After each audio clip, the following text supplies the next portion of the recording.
the Innovation Conversation. Today we are joined by the team from Odev.tech, one of our sponsors, Esteban, Cynan, and Rufus. Gentlemen, welcome. Hello. Thank you. Hello, Hi. everybody. It's a pleasure having you here on the podcast. I would love to start the podcast, this episode of the podcast, by hearing a bit more about how Odev.tech got started. So I don't know which one of you would like to go ahead and tell the story. I'm sure our audience would love to hear it.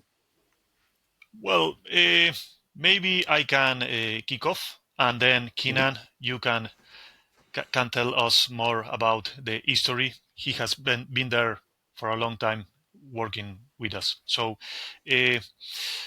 Odev started maybe 10 years ago. We find out that people were struggling to find good development firms. So we jump in and we try to solve that issue, And many of our clients are startups or companies looking for trustworthy teams and senior development services. So here we are, and Cynan and Rufus are big partners on Odev, and has been with us for a long time. So I don't know, maybe Cynan, you can tell more as an old client and now a partner, something more, Yeah. Okay. So my side, I think it actually goes back to 2008 for me, which a long time ago. But so I had a startup, a brilliant startup, by the way. It was destined for greatness, but unfortunately, it didn't work. So that's 2008. I mean, the world was against us at that time. You forget how depressing it was. But needless to say, we ran out of money, and so I ended up working in a bank, which I really had to kind of sacrifice my morals, but sometimes you got to do those things. Had to make some money somehow, and this was it's quite an interesting project. For a bank, it was quite innovative. We were building Twitter inside a bank, and part of the reason they were doing that was to try and cut down on spend on Bloomberg chat. So this was, sort of 2008 again. Even the banks were trying to cut costs, and so it was quite innovative. Although, if anyone remembers IE8, you might remember how difficult it is to build anything at all for on IE8. I mean, absolutely horrendous. So, but that aside. We ended up getting, I think, somebody from Upwork, and kind of random. We were trying to build MVPs sort of outside the bank just because it was faster, and then sort of show the product off internally. But it's always a bit random, or it feels random sometimes, just going onto Upwork and finding whoever. And long story short, it turns out the person that I kind of started contracting with, when things got difficult, he ended up subcontracting. I'm not sure if you're Esteban. still there because we stopped hearing you. It's frozen. Oh. Yes. Yeah. Shamanics. The problem with the shamanics. Completely froze halfway. I know. Where did I stop rambling on? Yeah. You were talking about you built Twitter for a bank? Yeah. Oh no, stop there. Okay. Did I talk about IE8? I did, didn't I? Yes. Yeah, and then you're saying about I got the it was hard to build on IE8, and that was it. Okay. So basically saying that, so hired someone from Upwork, and which is always a little bit random, and it turned out the guy I hired from Upwork was subcontracting the difficult work to Esteban. So obviously they didn't last long. Once I found that out, it went straight to Esteban, and then the other guy unfortunately got fired, and Esteban and I started off building this product inside HSBC. And so for me, that was the starting point of our sort of working relationship. And then we've been through a number of startups, sort of my own startups, and you've had some of your own as well, and then some of my other friends' startups, and sort of the patchwork of kind of startups, particularly in the UK, kind of sort of London, your friends and that sort of thing. It's once for us, it was more about just having some confidence in the resources that we were using. And obviously, for a startup, you're always cost conscious, and so remote working works well. I mean, I'm sure, like many, right? We've been all remote working and offshore for that 10, 15 years. I mean, it's been standard for a long, long time. So, and the cost benefits of that obviously are enormous. So that's my starting point. Yeah, long time. And then Rufus, when did you join? I joined a year ago, and I come from essentially the amoral banking side that Cynan spoke of a few minutes ago, and I was managing money for hedge funds and stuff. So the real dark side of finance. No, I'm joking. I had I loved that job, but I loved crypto even more. And I got the opportunity to lead a crypto startup listed on the TSXV and jumped at it with both hands. And I ended up leading a UK-based service-driven crypto broker set up by some UK traditional finance entrepreneurs in wealth management stuff. And none of us had any experience in building software. All good at the business side and revenue generation and that kind of stuff, and risk, but no one had built any software. We were really, I think if someone could write a macro on Excel, that was about as far as we could go. So we went through 2 CTOs quite quickly to get what we needed for this for the brokerage. We needed an app, a cell phone app. We needed a back end to help store all the data, and we also needed to integrate somehow into TradFi to get an audit done because we were a publicly limited company. So there were lots of pressures, and after 2 CTOs, we came across Cynan and Esteban, and they got the job done on time with all that public company pressure behind us. So I didn't have to crack the whip too much. They just responded, got on, solved problems, found solutions, and did it at reasonable cost. And what I discovered is that when you go through a business career, I mean, I'm actually in my 3rd decade of business. I know that's hard to believe, but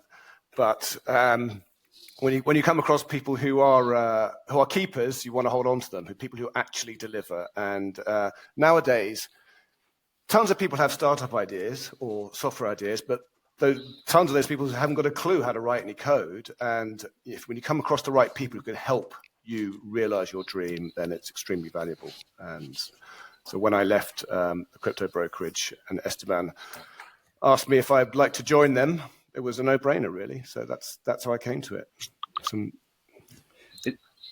I think we undercharged Esteban. Did you charge Esteban or not? No, we undercharged. I mean, listen to that. My sort of ego is going up here. We should have just charged him more, shouldn't we?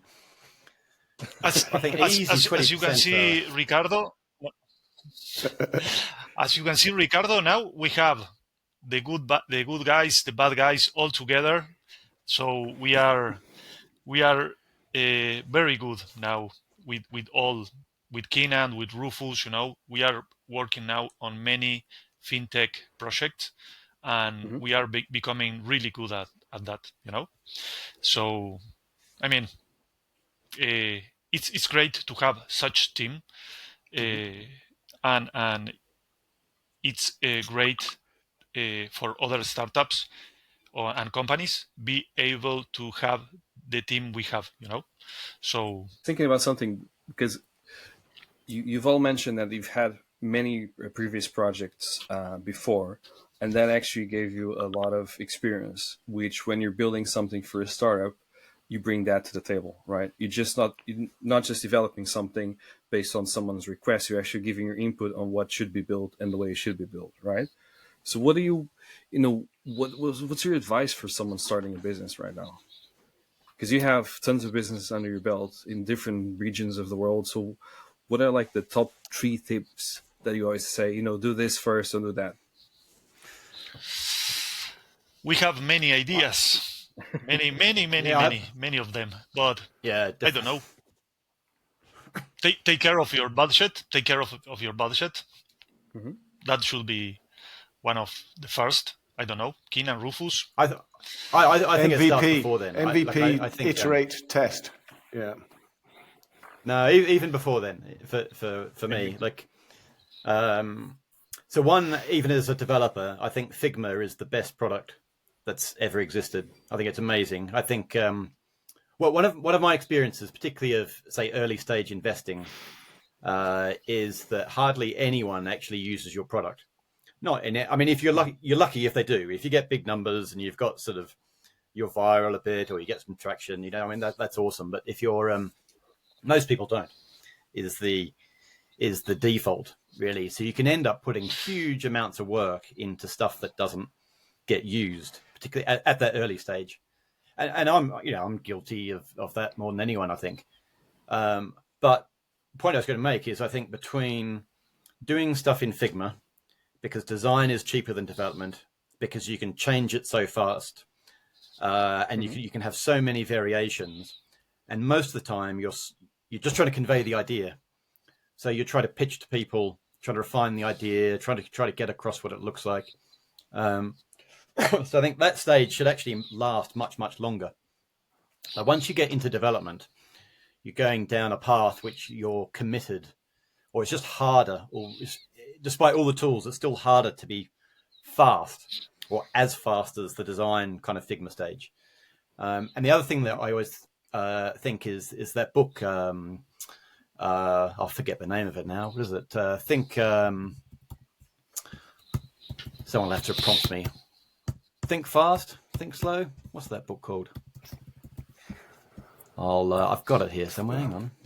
Daniel Kahneman, isn't it? That one? Think Fast, Thinking Fast and Slow.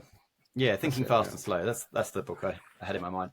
Like actually I find, and this is what a lot of accelerators basically do. The whole purpose of an accelerator almost is to basically make you think, like all the big thoughts you have in there, like a distillation kind of process to be able to do all the thinking required to get down to real sort of precision about what your business or startup kind of does.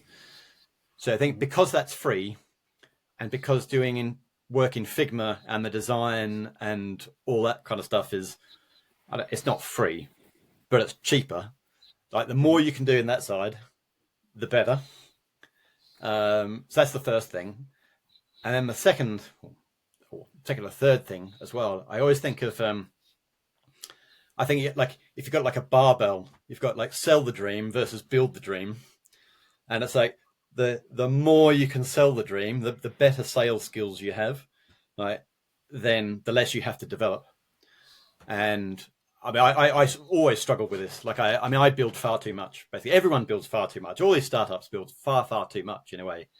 And I certainly think that the more you can sell, the better your selling skills, the less cash you have to spend, and the less you have to build early on to get your business going. What point do you put? Sorry to interrupt, Kim. Where would you put product market fit into all that then? Finding that essentially first. You've done that before you get to the Figma stage, hopefully.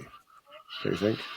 No, no, not at all. I don't think that will even be close then. I mean, maybe in an ideal world you get lucky, but most don't, right? So I think you have to sort of get to the point to you convey that idea to people, and at some point, and it takes ages. It takes so much longer than people realize, I think, to get to the idea bit where you say it to somebody, they're like, oh, okay, I get it. That's a really good idea. Like most people never get there, right? Most people take paragraphs, right? It's like, so, tell me about your idea. Oh, well, like it's everyone talks about elevator pitch and so on, but like trying to get the business down to like 2 or 3 words or something to convey it all, like it's super, super hard for most people. So I think you still have to go through that stage. You still have to develop. You still have to do MVPs. You still have to get it to market, and you still have to find product market fit. I'm not saying that those, you don't have to get there. It's simply that the more thinking you can do earlier on, the cheaper the whole process will be. And when you come to developers as well, the more specific you can be, the more it will help your developers, and the more likely you are to get what you actually want as well. So it's actually, Cynan, there is an example in my mind. With Rufus, we went 1 month ago over a startup, marketing platform actually, and they actually build too much Mhm. for the traction they have.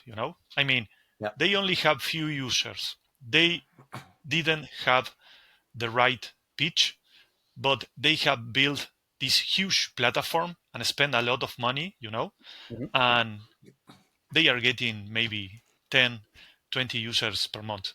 It doesn't make sense.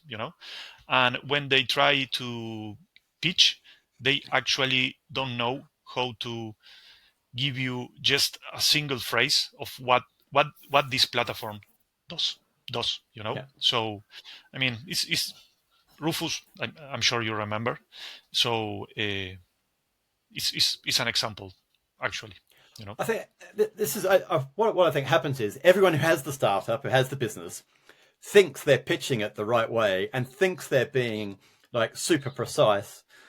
Like you think you've got it, but everybody else thinks you probably don't.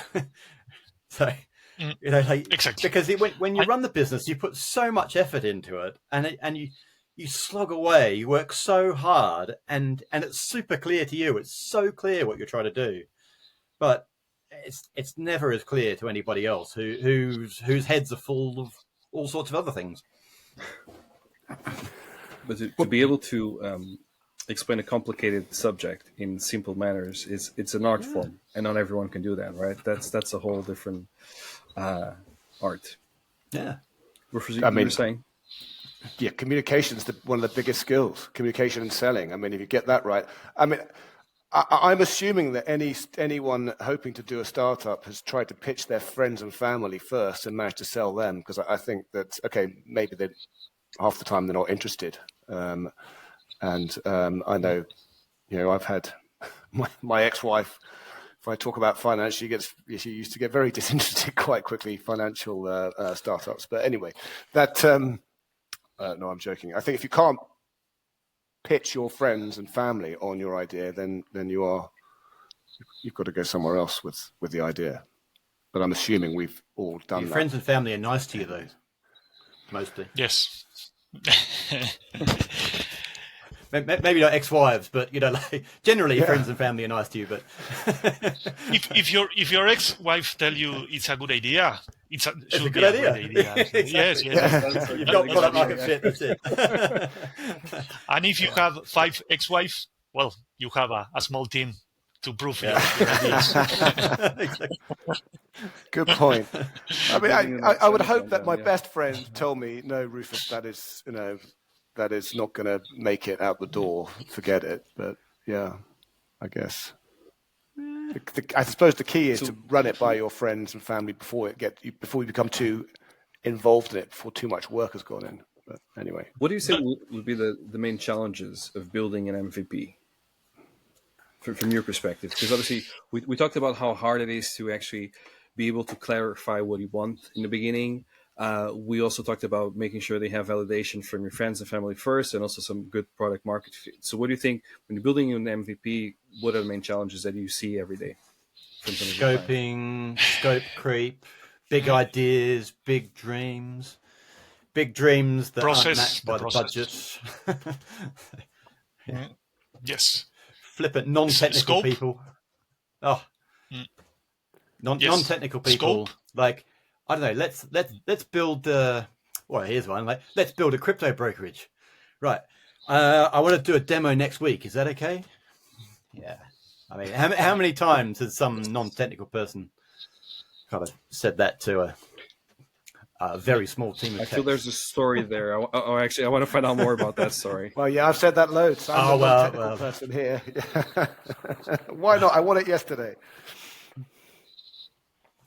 Well, I think it's definitely. Yes, I was going to say. I mean, definitely. I mean, if you're not technical, it's very hard to appreciate technical challenge. I mean, you look at AI, right? Okay, the buzzword of the moment. Mm-hmm. I mean, but you look how hard real AI is. I mean, like sort of if you're really at that low level of trying to build out kind of AI models, not just trying to build something on top of ChatGPT or something, but I mean, it's so damn hardcore. Like, I don't know. I'm Cynan. Sorry, but go ahead. But I have some examples. Seems like I'm the guy with examples. But go ahead, and then I will bring a couple of examples. Everybody wants to hear your examples now. Go for it. Yes. I mean, you want to build an MVP. One example is if you are a non-technical guy. Something I find very often is that when you are a non-technical founder, usually the software firm that you choose will not communicate to you things in the right way. Maybe some teams will just don't hear your ideas because you are non-technical, and other companies maybe will not explain technical terms in the right way. I have a ton of examples, of non-technical founders complaining about the communication or how they treat them other companies, because they have this great idea, they don't understand the technical challenges, but these teams don't take the time to explain the challenges, or take their hands and guide them through the journey. So I mean, there are a lot of examples, and so if you are not a non-technical founder, be careful. Okay. I would say if you're a non-technical founder, get on the stand-ups with your tech team every day. I think that was very helpful for me to do that with Cynan when at the crypto brokerage, to realize all the steps that go into everything, and then quiz Cynan if I didn't understand anything, or quiz the tech team on that. I mean, if you're non-technical, take the pain and go on a stand-up whenever the stand-up is. Should be daily, I guess. Well, that's what it was with us. Daily stand-up. They're not that long, obviously, because they're called stand-ups, and you get a sense of all the planning and issues that arise, and what can go wrong, and how the problems are solved and stuff like that. And then that's Anyway, I think that was one of my best experiences, actually.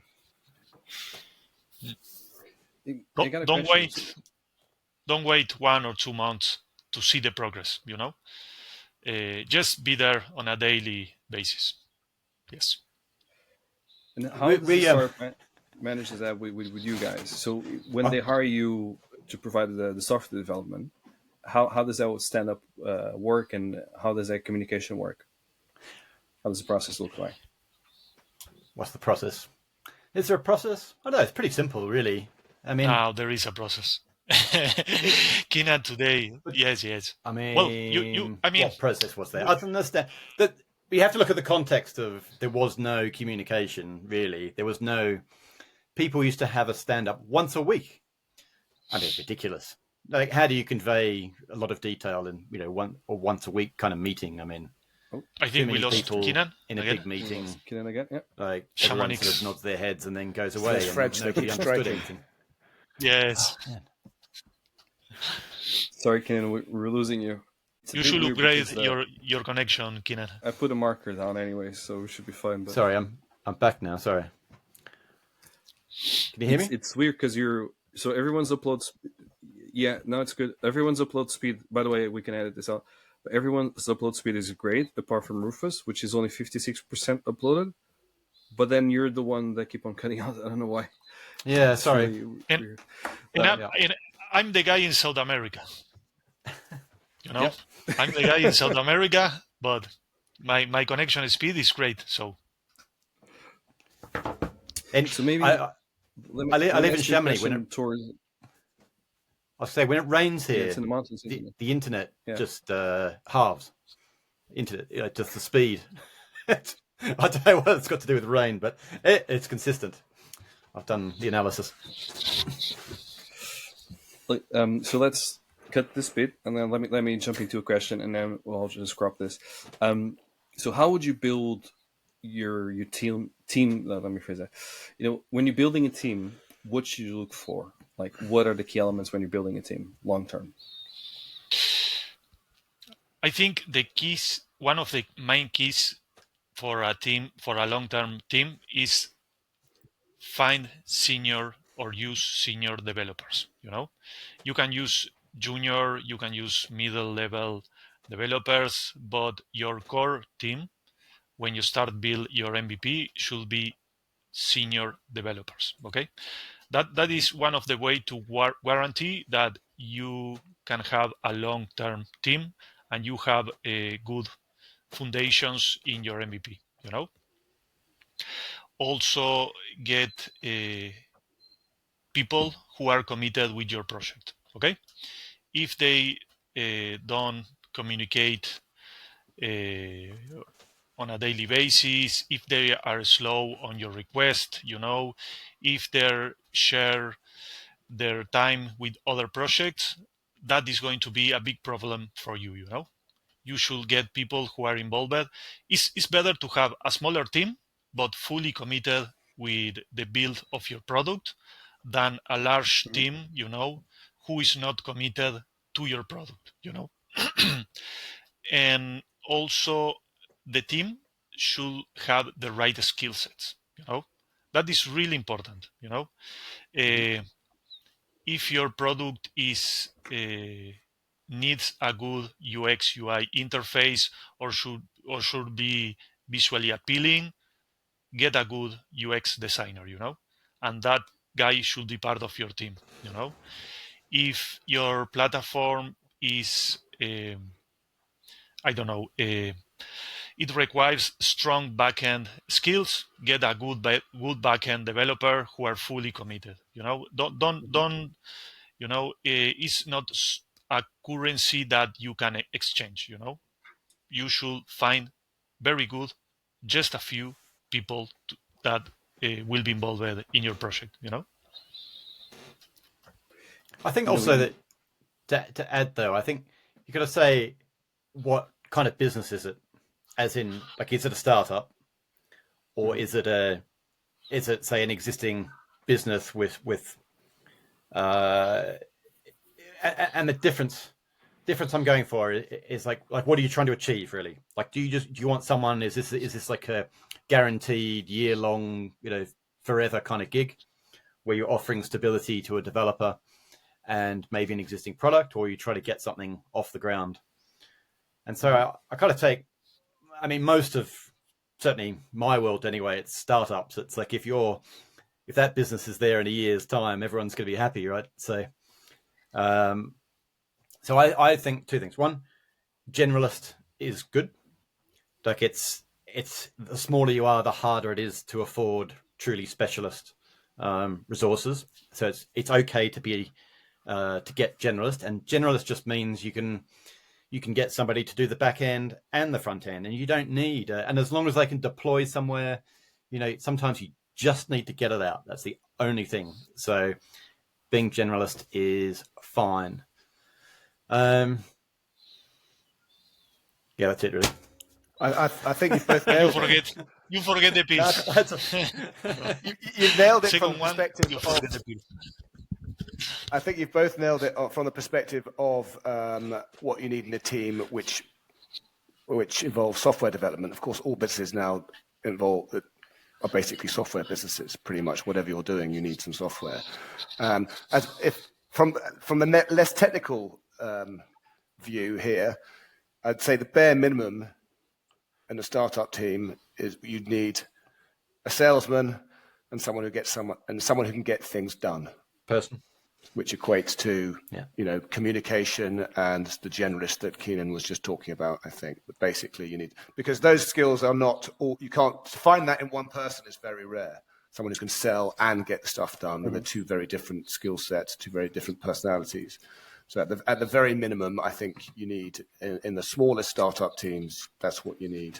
And the salesman has already sold the dream to the generalist, and they're both in it together to fight the good fight. There is some quote by someone famous who said, if you can code, or if you can build and you can sell, the future is yours.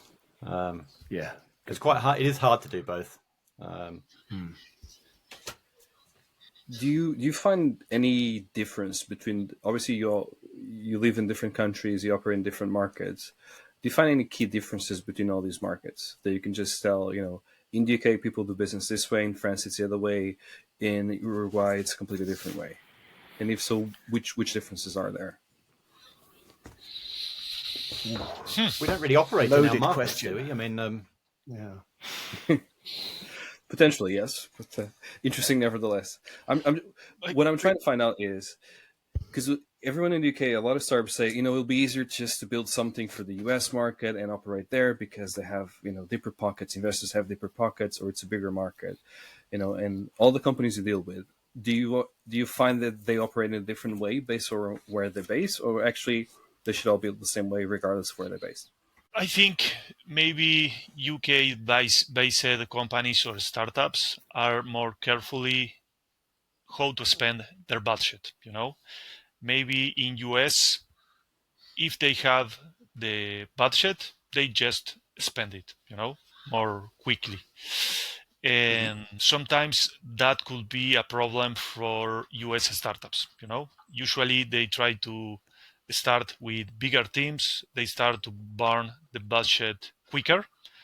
And, in UK, I think that don't happen, startups are more carefully, on how to spend their money and the kind of team they want to build, but at the end, in US, in UK, they want to the same, to build a great product. And in Uruguay is totally different. For example, in South America, there are no development firms working for startups. Usually the startups are built by their own founders, They don't hire other companies to build these startups, They might hire a developer, for example, but it's different in that sense, In South America, basically, you build your own startup. Okay. Rufus, you were saying something? Well, I think that seems very reflective of the VC environments in all those countries, right? It's much easier apparently to raise money in the US, so money flows more, people spend it more, they are more aggressive in the US. In the UK, we have less developed VC ecosystem than the Americans, but still probably the best one in Europe, as far as I'm aware, the biggest one in Europe.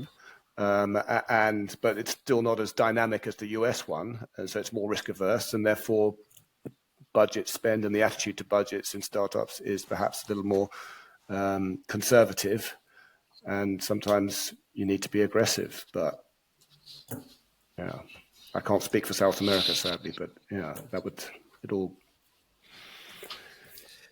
The character of money. Before we were talking about Web3, and I know you guys are building something very cool on Web3. Can you tell us more about how exactly does it work? Can a company that wants to build something on Web3 approach you and ask for some software development there? How does that work? For sure, they can reach us, and I'm sure we have a great expertise on anything on Web3. I'm sure Cynan will tell us about lead protocol and all these cool technologies. Alpha capture. For one. Alpha capture, there are projects we can name yet. Remember that, Rufus. Yeah. And Cynan, sorry. I love Web3. I'm down the rabbit hole. I think Web3 is I'm excited about Web3 in a way that I'm not excited about Web2 development. Like Web2 development's been the same for 10, 15 years. Like it gets pretty vanilla. So, but Web3 is as exciting as it was in sort of like 2000, like through sort of dot-com boom, like doing genuinely exciting things that are genuinely changing how things are done in the world. So I think Web3 is amazing. And I mean, I've been in Web3 for 2 years, and that's, so it's still quite, I'm still a bit green, but it is a different way of working. I think the difference is like in Web2 and even the stuff that we've talked about, like the rapid iteration of stuff. I think that's much harder in Web3. Once you've got smart contracts, it's so much harder to. It's a much slower development, and I think it's harder to develop. It's slower to develop. You've got to get it right or closer to right first time round, and the risks associated with money and smart contracts are quite substantial. So I think it's, but I think Web3 is intellectually challenging. Like you have to genuinely do things really in a really different way, and that's the real challenge. As a side note, I think on Web3 and in IA, you should be really careful, because there are a lot of experts in the field, but when you scratch the surface, you find out they are not experts on any of the technologies, They might talk about smart contract, protocols so far. But again, it's like any buzzword, Yeah. Is there anything like, would you advise people to build, because there's a lot of buzz around AI, a lot of buzz obviously around Web3 as well. Would you advise people to build something on these things, for AI or for Web3, and build them based on these technologies? Or quite on the contrary, just... Honestly, why would you build anything else? Like why would you, if you're going to start a business now, why would you start building something that's already old? I mean, it has to be. Especially on IA, right?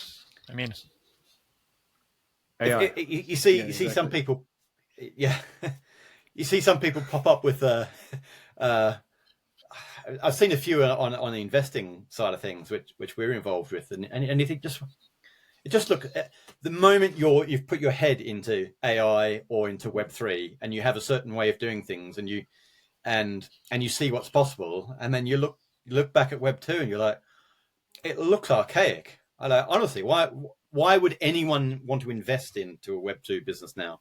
Like why would you want to build? Why would you want to dedicate the next 5-10 years of your life trying to build a Web2 business? I mean, why?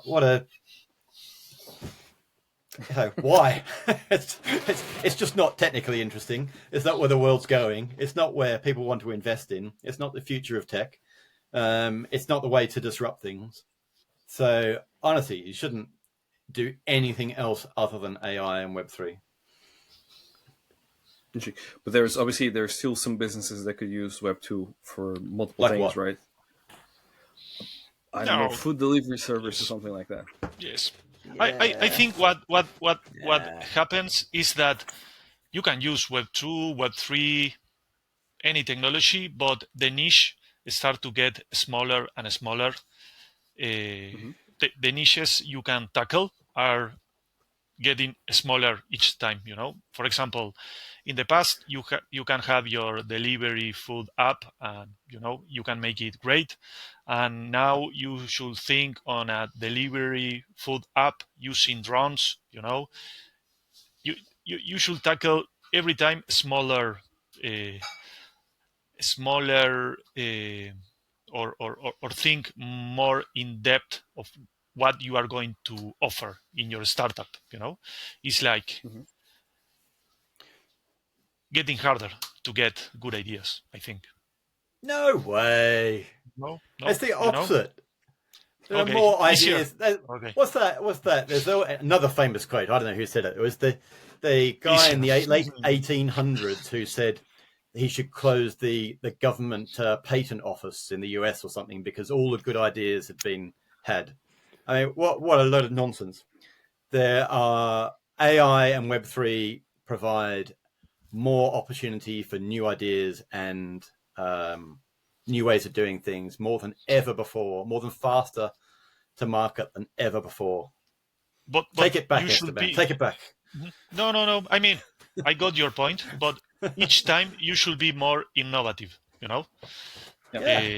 You should bring more innovation, and before And you bring innovation, you should understand what is innovation. That is another problem with many founders. They don't understand what is innovation.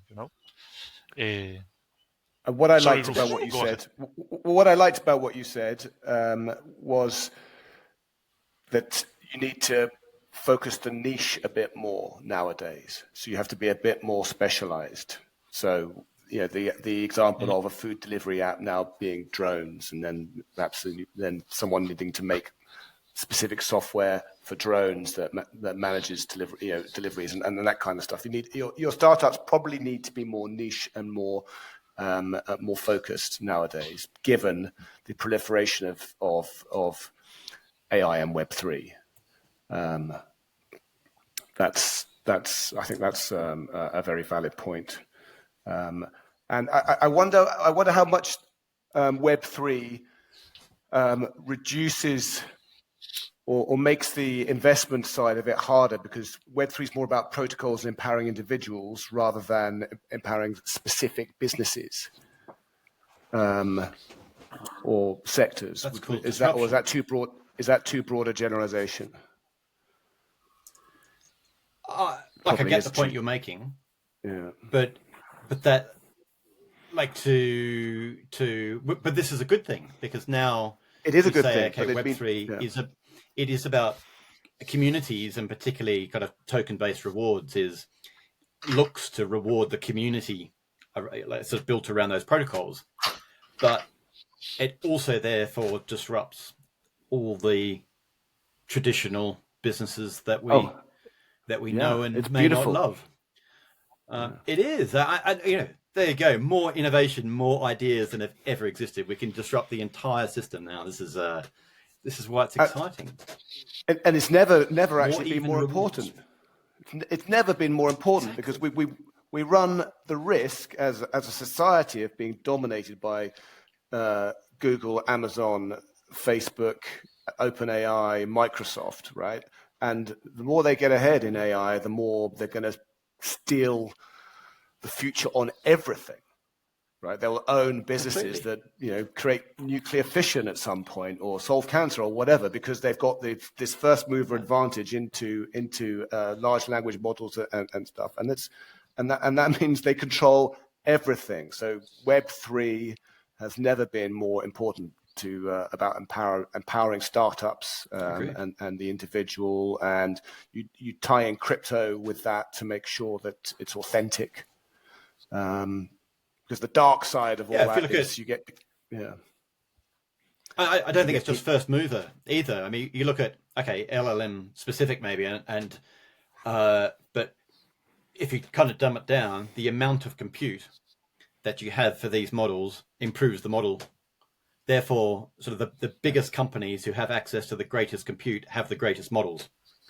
Yeah. And so how do you compete against that?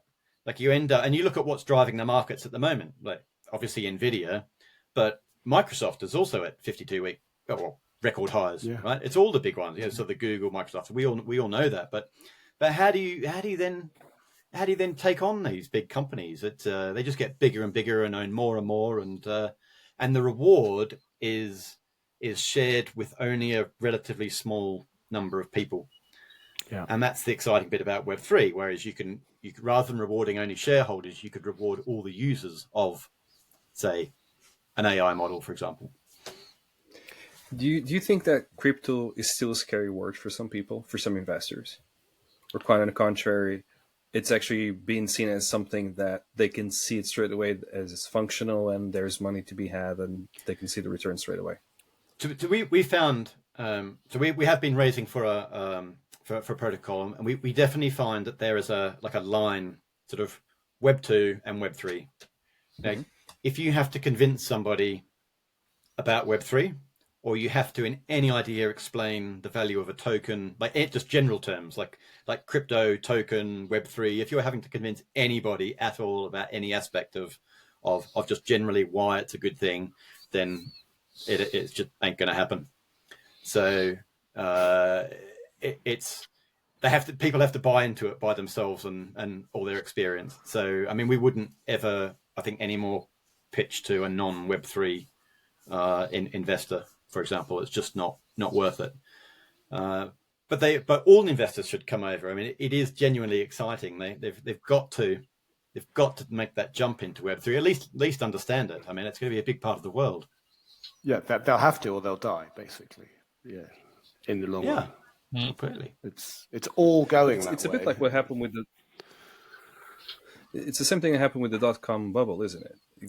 There was a big explosion. Then we had some companies that just went bust, and then after a while, it was like, okay, what are we doing now? And then they had Web 2 show up, and then, this is what we're doing. Okay, let's build here. Actually, makes a lot more sense this way than what we had before. Yeah. So it's just the way of things progressing, I guess. Yeah. Exciting times ahead. Right. So I think what does change is that you get two waves. You get a skeuomorphic wave. So you get, and we see this in Web3 as well, where you have, you basically have a business that's really a Web2 business, but you change it by 10%, and suddenly it's a Web3 business. It's like you just kind of add a twist to it. But then at some point, you end up with a genuinely like a native Web3 solution. And there are lots of examples coming, but the difference between a skeuomorphic Web2 business and a native Web3 business is quite substantial. So that wave you're talking about, like the .com, sort of, you almost got rid of all the old stuff, and then all these genuinely new, truly internet native businesses really took hold, and then that's the driver for the next wave of adoption. But you've got to lose the old stuff. So I guess everyone's excited about the future, I'm imagining. Except for Esteban, who's run out of ideas. No, I have a lot of ideas, but yes, it's very exciting. The new vaccines with RNA, all that stuff. Even in biology, in medical healthcare. I mean, how all the domains are crossing over. How this large language model could be used in the medical or biological sides. I think all of us, I'm sure, we think on the next few years we will see great breakthroughs, on every aspect of our life. When you see now drones delivering packages, I see that in South America, in Uruguay. You see now on the private neighborhoods, you see drones delivering all the packages, and, That is very cool. Yes, it's crazy. And and it's going very quickly, I have a very technical question, which is I use ChatGPT every day, which is awesome for me for a lot of stuff I do. And I also know that, and I've tried a couple of times, it's very easy to get ChatGPT to write code. I'm not saying it's good code, but it is code. Now, from a software development point of view, is that something that you feel, people in software development should feel threatened by? Or on the other hand, you actually embrace the fact that you can actually get a lot of work done much, much quicker, and you can build a lot quicker? Embrace it. I think yes. If you are like us, an innovative development firm, you will embrace it. If you are a more classical development firm, that could be a problem for you. But in our case, you should embrace it. It's great. You can have more of your mental energy focused on build what is innovative and not worry about how to code small stuff, So I think it's great. Simple economics, right? You pay a developer $5,000-$10,000 a month, right? And you pay I remember now, $30 for Copilot. Yes. I mean, it needs to help you once a month. Like we had a developer start recently on a project, and he didn't have Copilot. He wasn't using Copilot. Like, it becomes ridiculous. Like, you have to use it, like, because it can improve your output by, even if you say 10%. All right, suddenly, $30 versus $1,000 kind of output. Like, I think it's essential. Like, it should be demanded by essentially the employer. You must use it. We have done a small test in our team. We try to find out how much faster you are using Copilot, and I think we find out your development speed goes by 20 or 25% faster. Something like that. I mean, Wow, It's massive. yes, that is yes, that's a big jump. yes. Yeah. So Especially- the work you done in the past with one developer, maybe you can do it now with a part-time developer, basically. So Here's a little tip for you, Ricardo. This is something I just switched from ChatGPT to Venice.ai, which uses all the big models, and that servers are decentralized and can never be shut down, and it doesn't track your data. And it's $50 for Pro for a year. a year. A year. Okay, that's very good. Yeah, and it's Very good. it's set up by a guy who developed the Ordinals protocol on Bitcoin. So he's a real sort of believer in self-sovereignty and kind of anti-big government and censorship. Because every time you're using ChatGPT-4, you're enabling a beast that no one's sure can ever be controlled, and it's controlled by those big companies. I don't want to sound like a conspiracy theorist, but I'm very pleased with Venice. you are close. You are close. You're on the way. You are on the right track, man. Yeah, but we work in tech, right? We see it happen. So I mean, I think when you're close Yes. to when you're too close to the stove, you get burnt. Yeah. But they do get a lot of information from us, and it does get a bit scary because even medical questions that some people ask to ChatGPT, and then that can actually be used to create multiple models about yourself and your personality and how you think, how you're going to act. Yeah. And then in the future, we don't know how impactful that's going to be in your day-to-day life. Someone can say this person, because they once had, I don't know, a problem with their left foot, they might be more prone to do something crazy. And you're like, how? Well, because the computer said so, right? It gets a bit crazy when you start thinking about that. So Isn't that good? We have your records of 10 years ago on ChatGPT, That is the reason why they know that. So, isn't this a good thing? Yeah. I wouldn't say it's a good thing. I've asked a lot of really bizarre questions to ChatGPT. The latest one being, please rewrite or please add more to the song from Billy Joel, We Didn't Start the Fire from the 80s. I don't know if you guys know that song. He kind of goes about all the major historical events in the U.S. and I said, just continue doing it from the 1980s onwards. And he did a very good job, to be honest. So I don't want to be accused of copywriting or anything like that. Yeah, So, I mean, data is a good thing, good or bad, as long as the person analyzing the data can work out the difference. But also, who custodies that data is extremely important, because data in the wrong hands is lethal.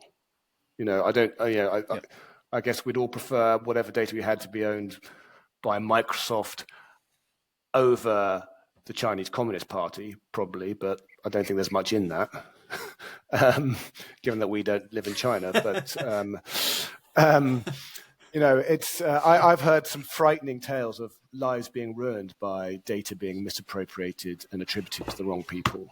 And careers ruined for that, and just because someone made a mistake a human made a mistake attributing data on a database to one person when it should have been somewhere else. So it's a risk that we all run by trusting the wrong people.